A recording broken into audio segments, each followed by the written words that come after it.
কিরে তোর ভাই কি এখন খাওয়াচ্ছিস? হ্যাঁ বাবা, বাড়ির সমস্ত কাজ সেরে এখনই খাওয়াচ্ছি। স্যার কেন ওর মা নেই? না, 1 বছর আগেই ওকে আমি হারিয়ে ফেলেছি। বাহ, তুমি আজব তো। বাড়িতে এত ছোট বাচ্চা রেখে তুমি অফিসে চলে যাও। আর করার বা কি আছে আমার? কেন, তুমি তো আবার বিয়ে করতে পারো। দুটো বাচ্চা দেখে কেবার করবে আমাকে বিয়ে? কেন, তুমি আমার সাথে চলো। এটা হলো আমার দিদি, করবে আমার দিদিকে বিয়ে।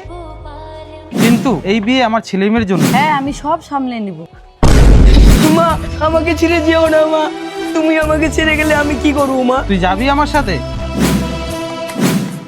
রিয়া, এটা তোর মা আর এটা তোর দাদা। আজকের থেকে তোদের আর কোনো অসুবিধা হবে না। কোন জায়গায় এসে পড়লাম রে? এখানে তো আগর থেকেই গরুর পাল তৈরি হয়ে আছে।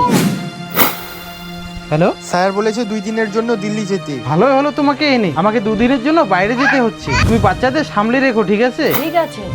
বাবা তুমি তাড়াতাড়ি এসো কিন্তু। ঠিক আছে, ভালো করে থাকিস। কিছুক্ষণ পর ও এখানে দাঁড়িয়ে থেকে কি করিস? ঘরটা ঝাড় দিয়ে ভাতটা গিয়ে বসিয়ে দে। মা? হ্যাঁ, আমি যেটা বলেছি তুই ঠিক শুনেছিস। এখন তো তোর বাবাও নেই। এভাবেই 2 দিন কেটে গেল। বাবা আমাকে মা এনে দিল নাকি শাস্তি? আর দুদিন গেলে এই বাড়ির সব সম্পত্তি আমাদের দখলে। ভাই তুমি চলে আসছো। আর 2 দিন গেলে এই বাড়ি আমাদের হাতে মুঠোয়। বাহ, দেখতেছি ভালো শিখে গেছিস তুই। হ্যাঁ, ঘরে চলো।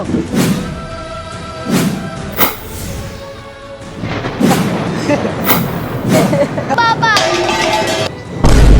আমার ছেলেকে ছেড়ে দিয়ে আমার মেয়ের দ্বারা বাড়ির সমস্ত কাজ করে নিচ্ছ। বাবা, তুমি যেদিন বাড়ি থেকে গিয়েছিলে ওই দিন থেকে সমস্ত বাড়ির কাজ আমার দ্বারাই করে নিয়েছে।